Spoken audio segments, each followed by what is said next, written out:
Okay so hello and welcome back everyone to this another beautiful सा video. Company law में आज बहुत ही ज़्यादा इंपॉर्टेंट एक सेक्शन हम लोग करने वाले हैं। उस सेक्शन से रिलेटेड हम लोग एक क्वेश्चन भी करेंगे जो एग्जामिनेशन में हर बार आता है। ये जो सेक्शन हम लोग करने जा रहे हैं, ये सेक्शन जो है आपके इस टर्म के एग्जामिनेशन में 2000% आने वाला है। उससे रिलेटेड जो मैं क्वेश्चन कराऊंगा वो भी 2000% आने वाला है। इसलिए मैं सजेस्ट करूंगा आपको कि नोट्स को प्रॉपरली नोट डाउन कर ले। ये नोट्स मैं वैसे तो टेलीग्राम में अवेलेबल करवा दूंगा। बहुत सारे बच्चे जो है कमेंट सेक्शन में कमेंट करते हैं कि सर नोट्स कहाँ मिलेगा। सुन लो अच्छे से, नोट्स टेलीग्राम चैनल में मिलेगा। नोट्स जो है आपको डिस्क्रिप्शन में जाना है, डिस्क्रिप्शन में जाके टेलीग्राम चैनल ज्वाइन कर लेना है एंड वहीं से आपको नोट्स मिल जाएगा। क्या ये समझ में आ रहा है आपको? I hope it is clear. Okay, आज हम लोग करेंगे जनरल मीटिंग का चैप्टर। हम लोग स्टार्ट करने वाले। कौन सा चैप्टर स्टार्ट करेंगे बोलो? जनरल मीटिंग का चैप्टर। सर ये चैप्टर अच्छा है, बवाल है। ठीक है, ये है अपना जनरल मीटिंग का चैप्टर। ये आज हम लोग करने वाले जनरल मीटिंग। देखो, कंपनीज एक्ट जो है ना, उसमें अगर हम लोग देखें तो ये चैप्टर कौन से चैप्टर में आता है? होता है मैनेजमेंट एंड एडमिनिस्ट्रेशन के चैप्टर के अंदर आता है ये चीज़। ठीक है, कंपनीज एक्ट में। और अगर हम लोग हमारे मटेरियल की तरफ जाए तो उसमें आता है जनरल मीटिंग। Got it? और ये नॉर्मली जनरल मीटिंग जो है ये मैनेजमेंट एंड एडमिनिस्ट्रेशन के अंदर ही आता है। अब इन दोनों में डिफरेंस क्या है? डिफरेंस कुछ नहीं है। कंपनीज एक्ट जो लॉ मेकर ने बनवाया है, उन्होंने अलग अलग चैप्टर दिया है, 29 चैप्टर्स। अब उन चैप्टर्स में से एक चैप्टर का नाम है मैनेजमेंट एंड एडमिनिस्ट्रेशन। अब आईसीएसआई ने जब मटेरियल बनवाया है, वहाँ पे उन लोगों ने अपने मर्जी के हिसाब से चीज़ों को ईजी करने के लिए उन लोगों ने चैप्टर वाइज बनाया है। ठीक है, तो उस चैप्टर, वो जो चैप्टर हम लोग करने वाले आईसीआईसीआई के हिसाब से, वो है जनरल मीटिंग वाला चैप्टर। नॉर्मली ये मैनेजमेंट एडमिनिस्ट्रेशन वाला चैप्टर ही है। क्या समझ में आ रहा है? ओके, तो इन फ्यूचर में अगर मैं मेंशन करूँ कि मैनेजमेंट एडमिनिस्ट्रेशन करवा रहे हैं हम लोग, तो याद रखना जनरल मीटिंग वाला चैप्टर के बारे में मैं बात कर रहा हूँ। ठीक है, जनरल मीटिंग क्यों कर रहे सर? क्योंकि हम लोगों ने प्रीवियस वीडियो में देखा है कि कंपनी क्या होता है। एक कंपनी क्या होता है, कंपनी के क्या क्या कैरेक्टरिस्टिक्स है, हम लोगों ने देखा है। अब सबसे इंपॉर्टेंट चीज़ जो कंपनी में होता है वो है मीटिंग। ठीक है, सबसे पहले जाएंगे मीटिंग में। मीटिंग अगर मैं बात करूँ ना मीटिंग के बारे में, तो मीटिंग भाई मेरे दो प्रकार के होते हैं। मीटिंग जो है ना, इन टोटल दो प्रकार के होते हैं। मीटिंग इन टोटल दो प्रकार के होते हैं। 2 types of meeting. Meeting are of 2 types. The first type is general meeting. The second type is board meeting. The first type is general meeting. The second type is board meeting. General meeting can be divided into 2 parts. Number 1 is AGM. Number 2 is EGM. Okay. Number 1 is AGM. Number 2 is EGM. AGM full form is Annual General Meeting.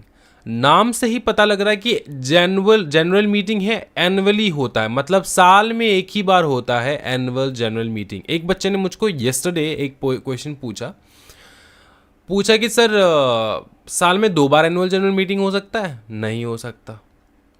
Annual general meeting, अब annual general meeting adjourn हो चुका है वो अलग बात है, लेकिन annual general meeting एक ही बार होगा। एडजर्न का मतलब होता है पोस्टपोन्ड। एक ही बार होता है एनुअल जनरल मीटिंग। क्या ये समझ में आ रहा है? एनुअली एक बार। और एक्स्ट्रा ऑर्डिनरी जनरल मीटिंग मतलब EGM, extra ordinary general meeting. इसका मतलब क्या होता है? इसका मतलब होता है एजीएम के अलावा जितने भी जनरल मीटिंग होता है उसमें आता है एक्स्ट्रा ऑर्डिनरी जनरल मीटिंग। जब मैं जनरल मीटिंग के बारे में बात करूं, याद रखना यहाँ पे बोर्ड ऑफ डायरेक्टर्स जिसको हम लोग कहते हैं बीओडी प्लस हमारे मेंबर्स रहेंगे। मेंबर्स यानी कि वही शेयर होल्डर्स। ठीक है ना, यहाँ पे जब मैं जनरल मीटिंग के बारे में बात करूँ। और बोर्ड मीटिंग में सिर्फ डायरेक्टर्स रहते हैं। बीओडी बोर्ड का मीटिंग होता है। समझ में आ रहा है? एक्स्ट्रा ऑर्डिनरी जनरल मीटिंग क्या होता है? हाँ जी, मतलब कभी भी आप मीटिंग बुलवा लो वो हो जाएगा extra ordinary general meeting, other than annual general meeting. Annual general meeting साल में एक ही बार होता है, बहुत बड़ा चढ़ा के एनुअली मीटिंग होता है।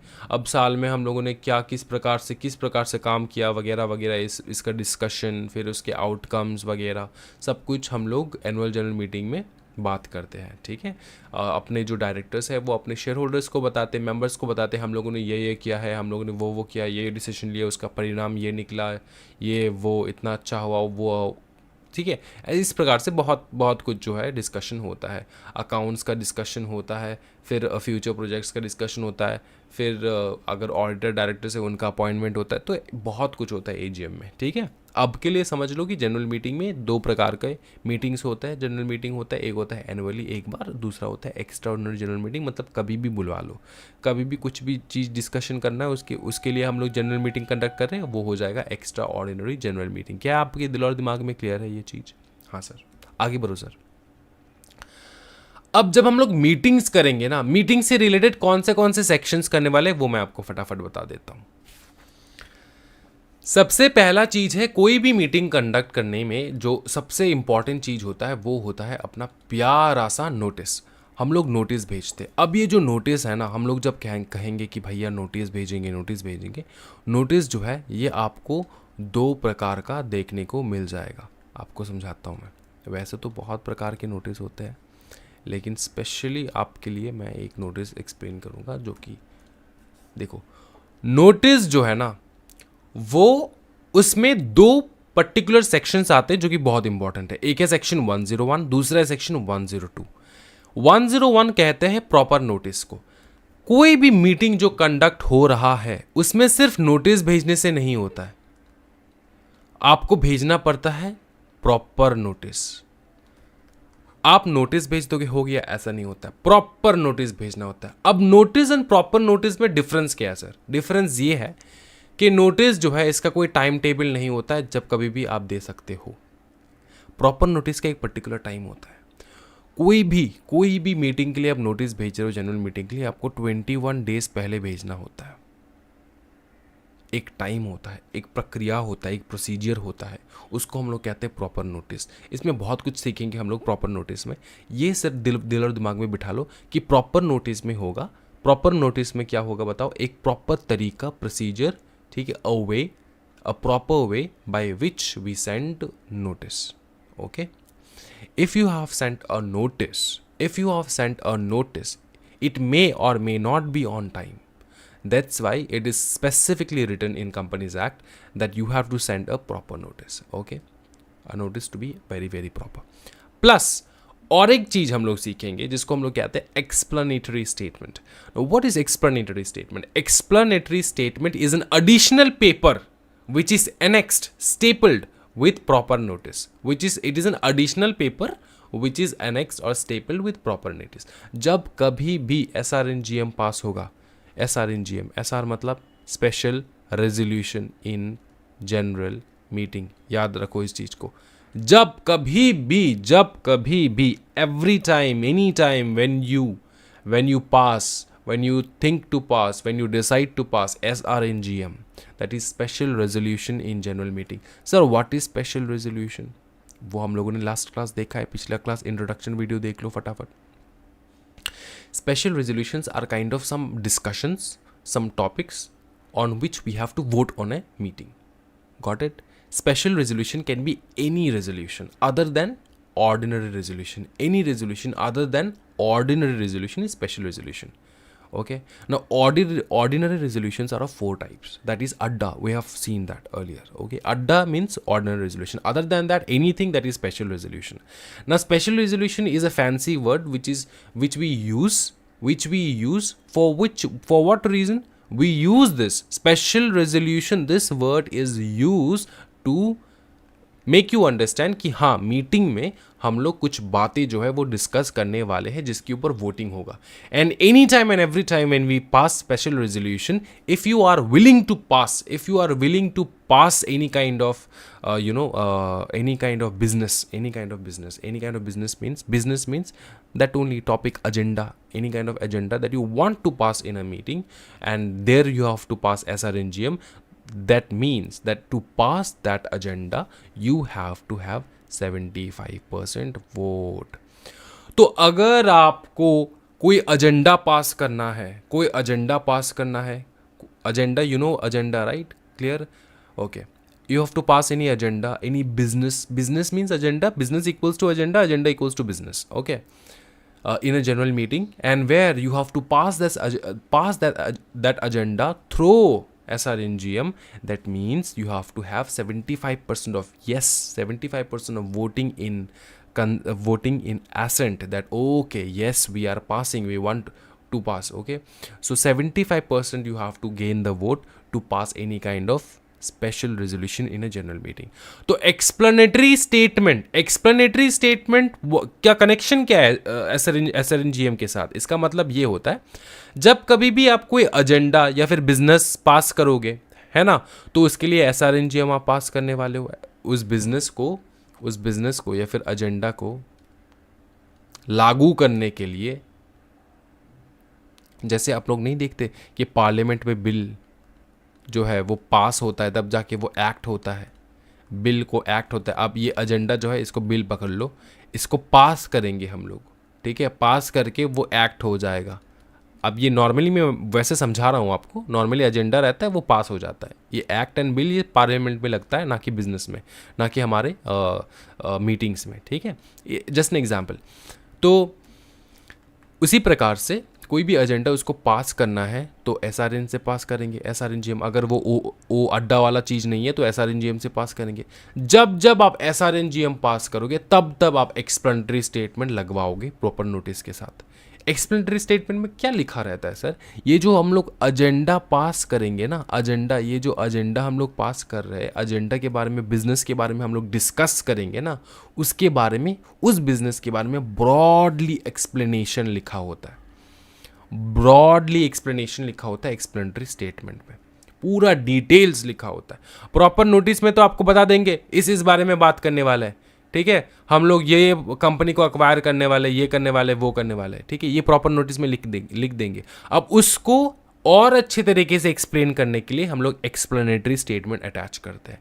एक्सप्लेनेटरी स्टेटमेंट ORNGM में रिक्वायर्ड नहीं है, सिर्फ SRNGM में रिक्वायर्ड है. एंड कंपनी के 99.99% जो हम लोग रेजोल्यूशंस पास करते हैं वो SRNGM रहता है, ORNGM नहीं रहता, क्योंकि ORNGM अड्डा में लगता है सिर्फ.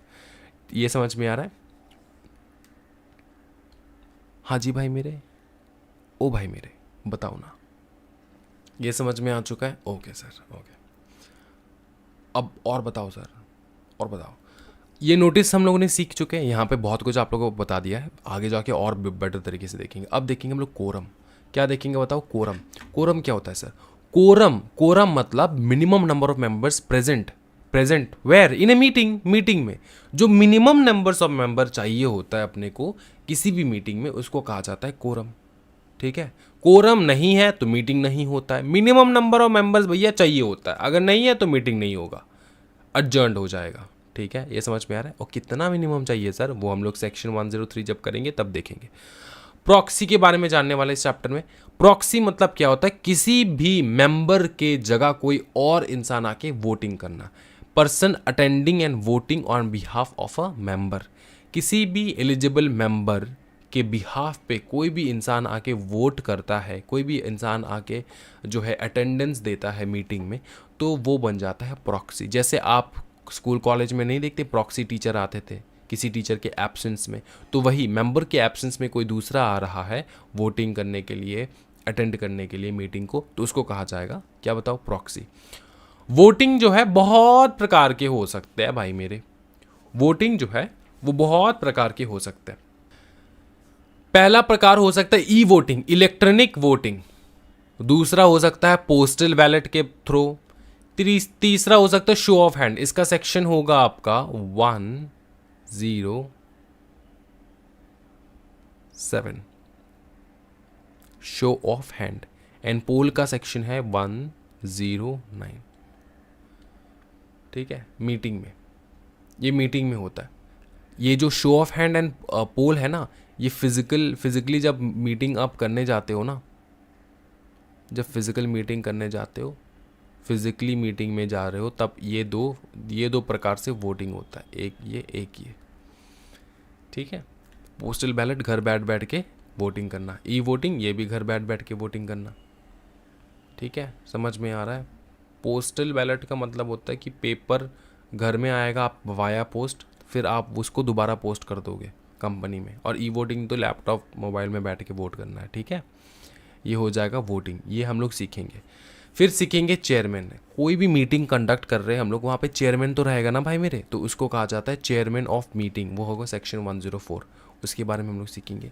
लास्टली जो मेजर टॉपिक होगा वह मिनट्स। मिनट्स मतलब written records of the meeting, मतलब हम लोग मीटिंग में जो कुछ भी हो रहा है, जो कुछ भी डिस्कस कर रहे हैं हम लोग, जिसकी भी टॉपिक के ऊपर, क्या पास हुआ नहीं हुआ, क्या भी डिस्कशन हुआ, क्या टिप्पणी दिया है चेयरमैन ने मेंबर्स के बारे में, मेंबर्स ने क्या बताया, ऑर्डर ने क्या बताया, ठीक है। तो इन सब के बारे में हम लोग जो कुछ भी होगा मीटिंग में वो हम लोग लिख के रखेंगे। तो उस लिख के रखेंगे, जो भी चीज़ हम लोग लिख के रख रहे हैं उस रिकॉर्ड को मेंटेन करेंगे, और उस रिकॉर्ड को जो हम लोग मेंटेन करेंगे उसी को कहा जाता है मिनट। मिनट बुक होता है, मिनट बुक मतलब रिकॉर्ड बुक, मिनट्स बुक मतलब हर मिनट का रिकॉर्ड जो है उस बुक में रहता है, ठीक है। ओके, अभी जो हम लोग सबसे सीरियस टॉपिक करने वाले वो एनुअल जनरल मीटिंग। आज का टॉपिक होगा एनुअल जनरल मीटिंग सेक्शन 96। ये one of the beautiful section है, एंड इस सेक्शन की खासियत ये है कि एग्जामिनेशन में 2000% आएगा, ठीक है। अब एक चीज़ तो भैया मैं आपको बता दूं, सुनो, चैनल को अभी के अभी सब्सक्राइब करो, वीडियो को अभी के अभी लाइक करो। देखते हैं बहुत सारे बच्चे वीडियो को लाइक नहीं करते, मुझको पता नहीं क्यों लाइक नहीं करते। अगर आप लाइक कर रहे हो, चैनल का रीच बढ़ेगा, मुझको मोटिवेशन मिलेगा, तब जाके मैं आपके लिए और ज़्यादा से ज़्यादा वीडियो बनाऊंगा, है ना। एक दो कमेंट कर दो कि सर अच्छा लगा है वीडियो, तो अगर तुम मुझको मोटिवेट करोगे तो ही ना मैं आके आपको मोटिवेट कर पाऊंगा, है ना। तो this works both way, I love you and you should love me back, है ना। Love is a two-way journey, got it? It's not a single way journey, it's a two-way journey. So if I give you something, you have to give me back. What? Love. In what form, sir? In form of likes, comments and share it with your friends, है ना। चलो, और भैया मैं एक चीज़ बता दूं आपको कि ये चैनल आपके लिए वरदान होगा, सच्ची में बता रहा हूँ, ब्रह्मास्त्र होगा, ब्रह्मास्त्र। और ये जो ब्यूटीफुली मैंने नोट्स बना के आपको सिखा रहा हूँ ना, ये आपको 10-20 हज़ार के लेक्चर्स जो आपको प्रोवाइड करेंगे, एक सब्जेक्ट का 10-20 हज़ार लेते हैं, वो टीचर भी इस प्रकार से पढ़ाते नहीं हैं, ठीक है। मैं सच्ची में बता रहा हूँ आपको, ठीक है। तो इसलिए जो मिल रहा है इसको वैल्यू करो। मैं सिर्फ ये आपको बताना चाहता हूँ कि डोंट डिग्रेड द वैल्यू, ऐसा ना हो जाए कि आप लोग को लगे यार ये तो कुछ नहीं है। दिस इज़ बिग, ये जो नॉलेज है ना, ये बहुत बड़ा नॉलेज है जो आपको फ्री में मिल रहा है, और इस प्रकार से मिल रहा है। The level, the procedure of feeding the things into your brain is it's a great thing. Okay. आज हम लोग करेंगे annual general meeting AGM 96। Now सुन, listen to me very carefully. AGM मतलब एनुअल जनरल मीटिंग साल में एक बार होगा, तो AGM once every year होता है।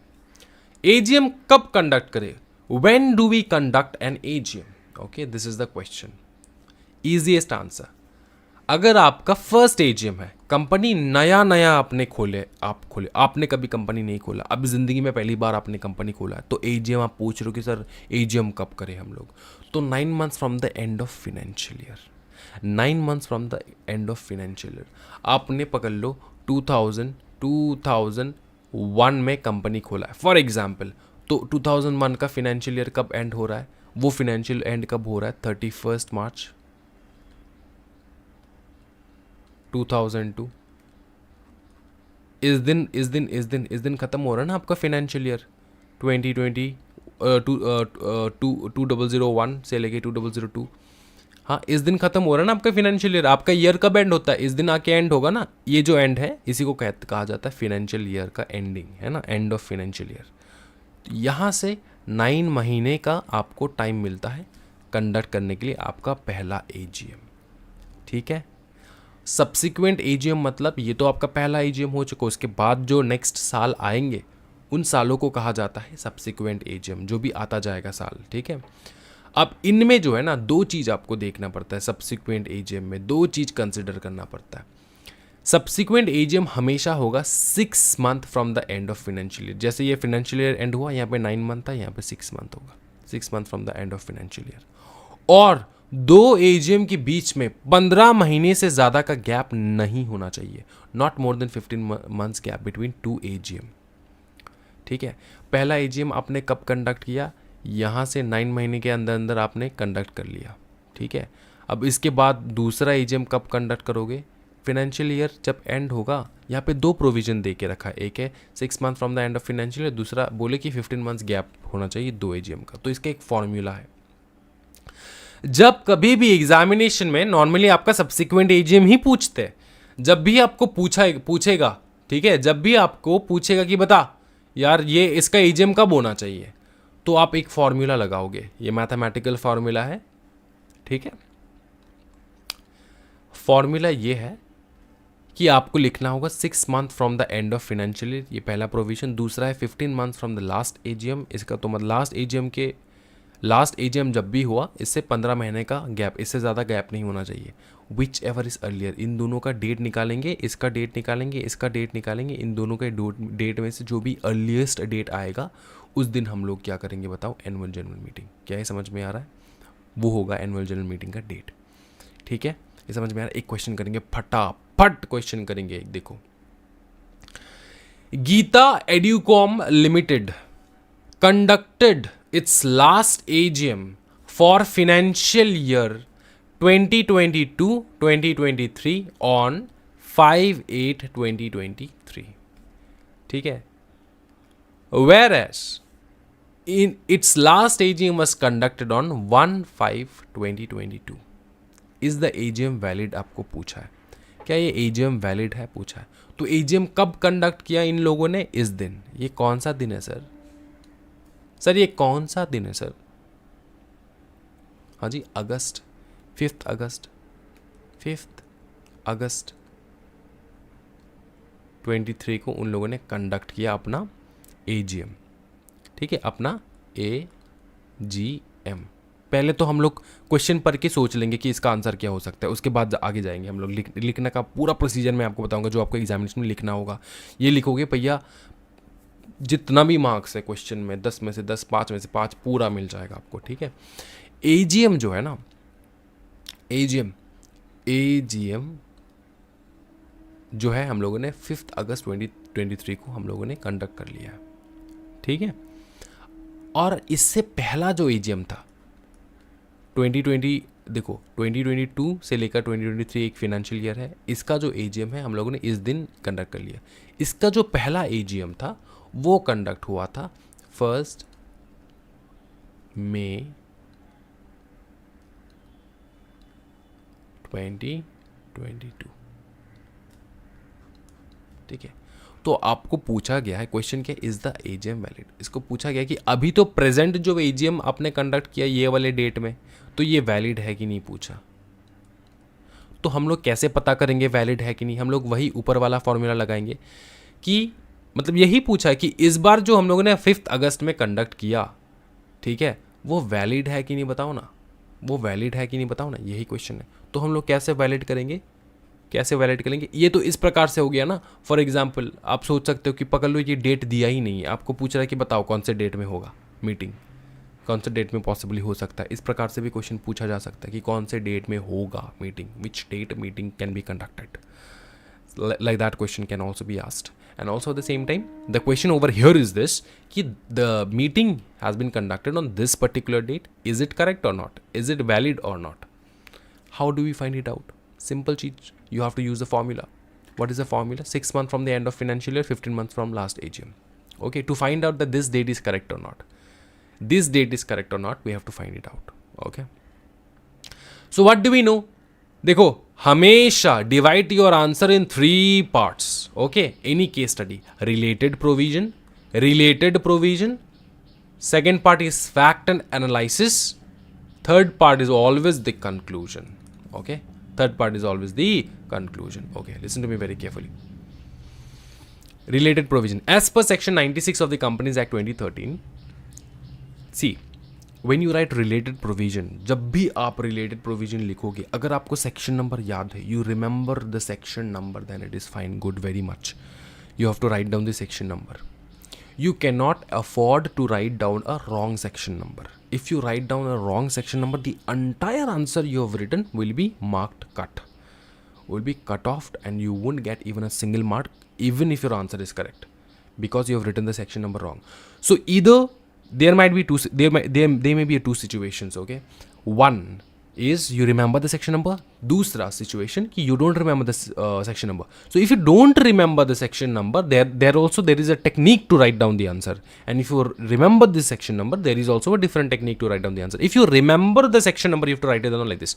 As per section 96 of the Companies Act 2013, like this. You have to start the question. If you don't remember the section number at all, do not just say Jai Mata Di and write it down. Don't do that. You don't write the section number at all. If you don't remember the section number, then you have to write like this. As per relevant provision of the Companies Act 2013. Like this you have to start. As per relevant provision of the Companies Act 2013. Okay. Now from here the entire thing will be same. Whatever you choose. If you choose this, you can write this. If you choose this, you can write this. Okay. What is the benefit of writing section number, sir? You get additional 1 mark. Sir, can you give a guarantee that I'll get additional 1 mark? No guarantees. This is by experience. Okay, every invigilator is different. The person who's checking the answer script is very, very different. So in general, human behavior, in general, what ICSI permits, ICSI tells you that you don't even have to write the section number, but still you have to write down the section number. It's proven. Okay, so in general, you have to write. If the person who's writing section number tends to get more marks. Okay. Listen to me very carefully. The time limit of AGM of a company will be earliest of the following. This we know. This is the formula. Earliest of the following. 15 months from last AGM, 6 months from the end of financial year. इन दोनों का earliest निकालेंगे. ठीक है? ये provision, हम लोग अभी provision लिख रहे हैं, इसलिए पूरा प्रोविजन लिखेंगे. However, in case of first AGM, just provisions we are writing right now. First AGM, whatever provisions you know, you write it down. First provision AGM, the time limit is 9 months. 2 more provisions are there, जो कि हम लोग आगे जाके सीखेंगे. ये 2 provision मैंने यहाँ पे आंसर में इंक्लूड किया है, जो आगे हम लोग जाके सीखेंगे. एक बार देख लो. Further ROC has the power to grant maximum 3 months extension. 3 महीने का एक्सटेंशन भी मिलता है on the grounds of special reason in case of subsequent AGM. Subsequent AGM को मिलता है 3 महीने का एक्सटेंशन. ये मैं अच्छे से एक्सप्लेन करूंगा आगे जाके. Further as per section 99 of the AGM, if AGM is not held in time, then penalty is ₹1 lakh and ₹5,000 per day till default continues. ठीक है, ये है पेनल्टी. ये आपको पेनल्टी याद रखना होगा. You have to remember the penalty. कि if you have not conducted the AGM on time, then you have to pay the penalty amount of ₹1 lakh to the max. Penalty to be ₹1 lakh and ₹5,000 per day till default continues. First you have to pay ₹1 lakh in cash. Then again you have to pay ₹5,000 per day till the default continues. जितना दिन default हो रहा है. Facts and analysis. This is the second step. Facts analysis. Provision अपने पूरा लिख डाला, अभी लिखेंगे facts analysis. What is facts analysis? Facts analysis means ऊपर में जो कुछ भी क्वेश्चन है उसको प्रॉपरली हम लोग फैक्ट्स, उसका फैक्ट क्या है, एनालिसिस करके यहाँ पे नीचे लिखेंगे. ठीक है, तो क्या रहा हमारा fact analysis? In the given case study the due date of Geeta Educom limited should have been earliest of the following. Should have been earliest of the following. What are the earliest of the following? 15 months of from last AGM कब था उनका? 1/5/2022. इनका last AGM था. देखो,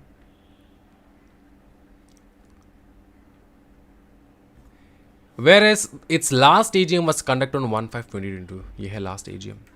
तो 15 months from last AGM the date is this.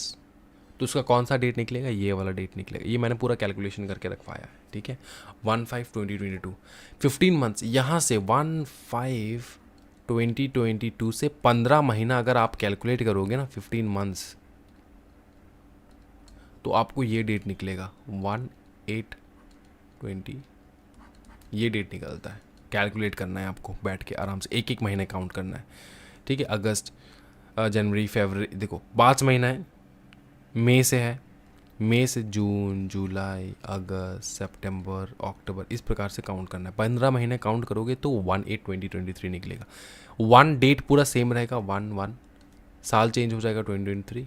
And 8 महीना ये तो चेंज हो गए 5 and 8. समझ में आ रहा है? Okay, 15 months from the last. और नेक्स्ट डेट क्या था? 6 months from the end of financial year. When does the financial year end? The financial year ends every time in March. 31st March 2023. 31st March 2023. तो इनसे 6 महीना, अगर 31st March 2023 से 6 month calculate करोगे तुम, तो ये डेट निकलता है. That is 30/9/2023. ठीक है, 30 September 2023. Is that clear? Okay, तो इन दोनों का अर्लीस्ट कौन सा रहा? इन दोनों का तो अर्लीस्ट होगा। अर्लीस्ट कौन सा है? देखते देखते 2023 2023 8 9, तो ये होगा 8, ये होगा एक्चुअल डेट। इस डेट में आपको कंडक्ट करना था। क्या आपने इस डेट में मीटिंग कंडक्ट किया? 1/8/2023 में कंडक्ट किया आपने? देखते ऊपर, meeting was conducted on 5/8/2023। Your date should have been 8/1/8/2023। ये this is the last date, but you have conducted on 5/8/2023। तो the question is the AGM valid? Question mark. बताओ भाई मेरे, एजीएम वैलिड है कि नहीं? फटाफट बताओ, अभी के अभी बताओ मुझको कि एजीएम वैलिड है कि नहीं। आपका आंसर क्या है? हाँ जी, जो बच्चे कह रहे कि एजीएम वैलिड है वो कमेंट सेक्शन में अभी के अभी लिखो कि एजीएम वैलिड है सर। जो बच्चे कह रहे कि सर एजीएम वैलिड नहीं है वो कमेंट सेक्शन में लिखे कि एजीएम वैलिड नहीं है सर। मैं 10 काउंट करूंगा, फटाफट बता दो, ठीक है? हाँ जी, 1 2 8 9 10, ठीक है? अब सुनो, एजीएम वैलिड है कि नहीं? Yes, the AGM is valid. आइला सर, ये क्या बता रहे हो आप? What are you saying sir? How can the AGM be valid? It should have been conducted on 1/8/2023, but it is conducted on 5/8/2023. Delay of 4 days, sir. Delay of 4 days. How it is valid? Listen to me, my friend. In the provision itself, I have written. Further, as per section 99 of the AGM, if it is not held on time, not on time held नहीं हुआ, penalty मिलेगा, will be ₹1,00,000 to 5,000. तो भाई, just merely because that the AGM is 4 day late, we cannot disqualify the entire, invalidate the entire AGM. Why? Because AGM conduct करने में बहुत खर्चा होता है, बहुत एक्सपेंस होता है, ठीक है? बहुत कुछ लगता है AGM कंडक्ट करने में, इसलिए तो that is the date is 1/8/2023. However, it is conducted on 5/8/2023, which means AGM is not held on time, for which penalty will be ₹1,00,000 plus 5,000 into 4 days. 4 days का डिले था, तो 1,00,000 रुपये पूरा देना होगा एंड 5,000 दिन का तो 4 दिन का कितना हो रहा है? 20,000, और यहाँ पे 1,00,000, तो इनका फाइन कितना लगेगा? 1,20,000 का कंपनी के ऊपर फाइन लग जाएगा, बस, और कुछ नहीं होगा। मीटिंग वैलिड है। So conclusion, what is your conclusion, my brother? Conclusion is merely AGM not held in time does not make it invalid. It will still be valid AGM. It will still be a valid AGM. It is properly convened. If it is properly convened, constituted and conducted. ठीक है? However, you write it down like this. However, penalty is needed to be paid. Got it? Penalty is needed to be paid. So this is how you write down a proper company law answer, case study answer. Got it? Related provision, facts and analysis and conclusion. अभी हम लोग जाएंगे फटाफट section 96 के तहत, ठीक है? फटाफट खत्म कर लेंगे 5 मिनट में। सेक्शन 90 कंटिन्यू कर रहे हैं हम लोग, 96 कंटिन्यू करने यहाँ से हम लोग। आरओसी भी रख सकता है, आरओसी भी बुला सकता है, पता है? आरओसी बुला सकता है। आरओसी जो है ना, आरओसी रजिस्ट्रार ऑफ कंपनीज, उसके पास पावर है, वो बुला सकता है मीटिंग 3 महीने का एक्सटेंशन देके, बोल सकता है कि 3 महीने का एक्सटेंशन ले लो तुम लोग। एक्सटेंड कर सकता है कौन? आरओसी। क्यों एक्सटेंड करेगा sir ROC? ROC has the power to extend the time limit for AGM for 3 months on special grounds. On special grounds. What is those special grounds? What are those special grounds? Those special grounds are which is beyond human control. For example, sir, fire लग गया, earthquake, ठीक है, volcano, ठीक है, tornado, फिर cyclone, ठीक है, flood. That's why these are the things which is beyond human control. So in such cases, we can absolutely skip. What? Tell me. हाँ जी, absolutely skip the AGM and it can be extended for 3 months. ठीक है? This is possible only for subsequent AGM, not for first time AGM. First time AGM already they are extended to 9 months, right? Subsequent AGM has 6 months time, so plus 3 months extension, which is equal to actually equals to 9. So subsequent AGM can have an extension of 3 months. ठीक है? When can the AGM be called? The AGM can be called in between 9 a.m. to 6 p.m., which is known as the business hour, which is known as business hours.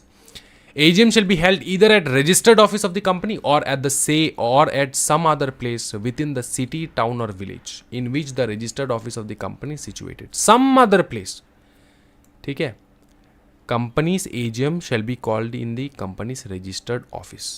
ठीक है, registered office. और registered office बहुत छोटा है, जगह नहीं है, तो कंपनी का रजिस्टर्ड ऑफिस जिस भी सिटी में है, जिस भी टाउन में है, जिस भी विलेज में है, उनमें से कोई भी होटल वगैरह भी चूज़ कर लो, वहीं पे कर लो. ठीक है, okay. Unlisted company can have their AGM anywhere in India. They don't have to think about the city, town and village of the registered office. Okay, other than the unlisted companies you have to think. Okay, section 97. Section 97, power of tribunal to call AGM. Power of tribunal to call AGM. If any default is made in holding the annual general meeting, if any default is made in holding the annual general meeting, ठीक है, of the company under section 96, तो tribunal जो है ना, उसके पास power है. Tribunal के पास power है, वो बुला सकता है, वो बोल सकता है कंपनी को, ओए एजीएम कर, तेरा टाइम हो चुका है, एजीएम कर. या तो कंपनी को बुलाएगा, कंपनी नहीं मान रहा है तो कंपनी के किसी भी मेंबर को बोल देगा, भाई जा तू जाके मीटिंग कंडक्ट कर ले, तू अकेला मीटिंग कंडक्ट कर ले, कोई दिक्कत वाली बात नहीं, अकेला ही मीटिंग कंडक्ट कर ले. ठीक है, तो on application of any member ने अप्लाई किया ट्रिब्यूनल को बताया, कंपनी लॉ ट्रिब्यूनल को बताया, NCLT national company law tribunal को बताया कि सर ये मीटिंग कंडक्ट नहीं कर रहा है. मेंबर ने जाके बता दिया, कंप्लेंट कर दिया, तो ट्रिब्यूनल क्या करेगा? ट्रिब्यूनल कैन कॉल और direct the calling of AGM of the company. Tribunal can call मतलब ट्रिब्यूनल बोलेगा कंपनी को मीटिंग कंडक्ट करवा, या फिर डायरेक्ट करेगा कि सुनना तू कंडक्ट कर ले. कौन? मेंबर, उसी को बोलेगा. And order that one member of the company present in person or by proxy shall be deemed to consider a meeting where quorum is not required. Remember this, for every meeting quorum is required, minimum member is required. लेकिन अगर आप meeting time पे conduct नहीं कर रहे हो और आपके मेंबर ने ट्रिब्यूनल को जाके बता दिया है, ठीक है, कि आपने टाइम पे नहीं किया, तो ट्रिब्यूनल या तो आपको बोलेगा, कंपनी को बोलेगा, सुनना, कंपनी को बोलेगा मीटिंग कंडक्ट कर, या तो ट्रिब्यूनल उसी मेंबर को बोल देगा तू अकेला जा, या फिर तेरे प्रॉक्सी को भेज दे. प्रॉक्सी क्या है सर, वो हम लोग देखेंगे बाद में. ठीक है, प्रॉक्सी को भेज दे, कंडक्ट कर ले मीटिंग. तो तुम अकेला ही मीटिंग पूरा कंडक्ट कर सकता है, एजीएम कंडक्ट कर दे, तो तुम्हारा जो भी डिसीजन रहेगा वो कंपनी के ऊपर लागू हो जाएगा. सर ये प्रैक्टिकल है क्या? नहीं है क्या? ये जो पनिशमेंट है ये प्रैक्टिकल है क्या? ये प्रैक्टिकल नहीं है. पकड़ लो यार, रिलायंस का एजीएम नहीं हुआ, रिलायंस के मेंबर ने कंप्लेन कर दिया और जाके ट्रिब्यूनल ने बता दिया कि मेंबर को तू जाके जो भी डिसाइड करेगा वो हो जाएगा एजीएम में. एक बंदा जाके एजीएम कंडक्ट कर रहा है रिलायंस का, रिलायंस बर्बाद हो जाएगा भाई. रिलायंस का पूरा शेयर अपने नाम कर लेगा, ये कर लेगा, वो कर लेगा. इसलिए कंपनी के दिल और दिमाग में बहुत बड़ा डर है कि ये ना होना चाहिए. एजीएम तो कंडक्ट करना ही है, ठीक है, एजीएम कंडक्ट करना ही है. और अगर ट्रिब्यूनल बोल दे तो ट्रिब्यूनल के बात सुन के कंडक्ट करना है. मेंबर मीटिंग ऐसा नहीं हो सकता कि एजीएम कंडक्ट करेंगे ही नहीं. अगर नहीं करेंगे तो ट्रिब्यूनल भैया बम्बू लगा देगा पूरा ख़राब से. ठीक है, ये समझ में आ चुका है, power of tribunal to call AGM. Exemption है गवर्नमेंट कंपनी सेक्शन, ये एक बार रीड कर लेना है. नेक्स्ट क्लास हम लोग करेंगे power of tribunal to call age. ये तो हो चुका है सेक्शन ऊपर में ना, ये हो चुका है. तो आज का क्लास यहीं तक रखेंगे. ये दो चीज़ आपका होमवर्क है, एक बार रीड करके बताना. नेक्स्ट क्लास में करवा दूंगा, रीड करके बताना कि क्या एग्जाम्शन है. ठीक है, और आज का क्लास यहीं तक रखते हैं भाई मेरे. आई होप कि वीडियो लेक्चर बहुत ज़्यादा पसंद आया. Do like and subscribe to the channel. Thank you so much everyone. मिलते हैं नेक्स्ट वीडियो में. नेक्स्ट क्लास कब रहेगा सर?